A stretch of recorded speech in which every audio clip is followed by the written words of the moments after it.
创业难，守业更难，败家轻而易举。How much do we have? Do we have too much? Are we saving too much? Can't we save just a little bit less? That's the wrong question to ask.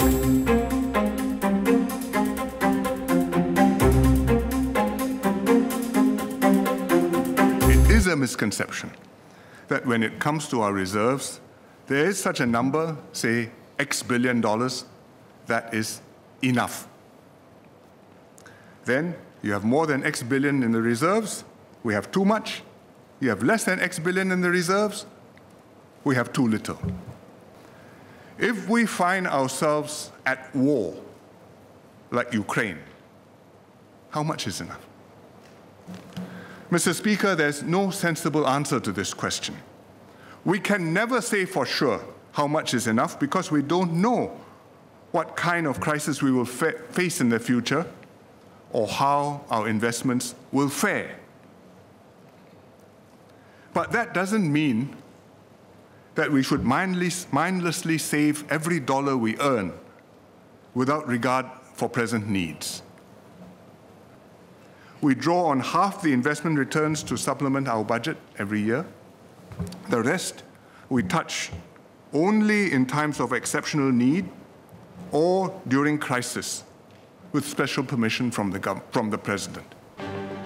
In 1959, when the PAP government first took office, the Treasury was bare.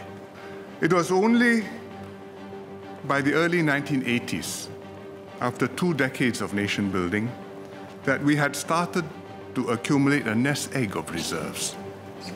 And that if these hard-earned savings were not properly protected, they could be easily and unwisely spent. And once gone, is gone. So in 1984, at the National Day rally, Mr. Lee Kuan Yew proposed a simple principle.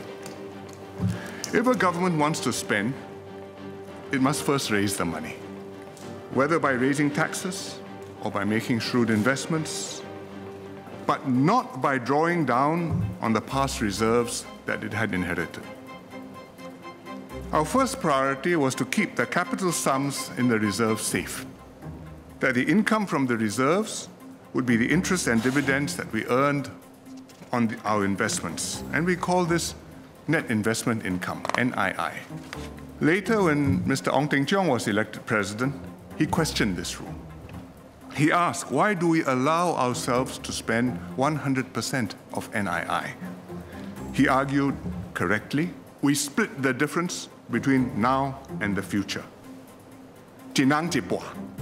Let me take you through this.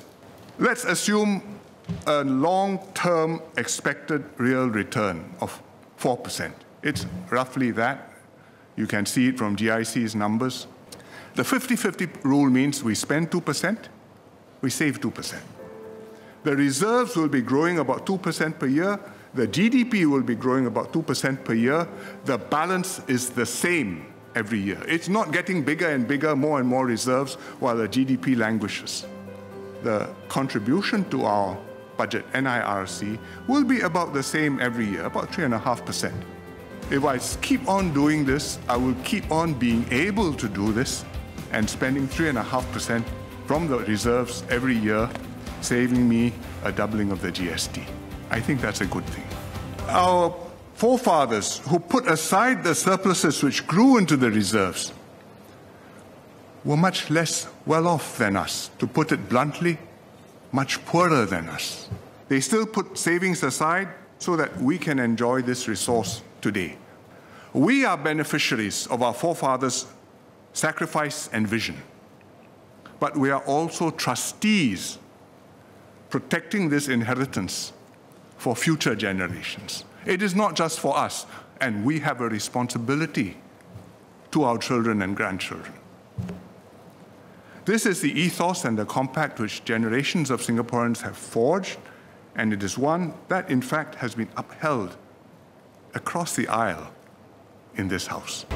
If any other political party thinks that this is not the right approach, if they truly believe that we should dip into our reserves more, then bring it to the ballot box. Put it up front. Say you want to touch, you want to spend. don't pretend that you are being just as prudent, only more kind-hearted. Campaign in the next general election on this issue. Ask voters for a mandate to form the government, change the constitution, dismantle the second law. And it's up to us and for us now to prove that we can protect the nest egg and that Singaporeans are capable of being prudent and responsible well beyond the founding generation. We are not Sia Kia.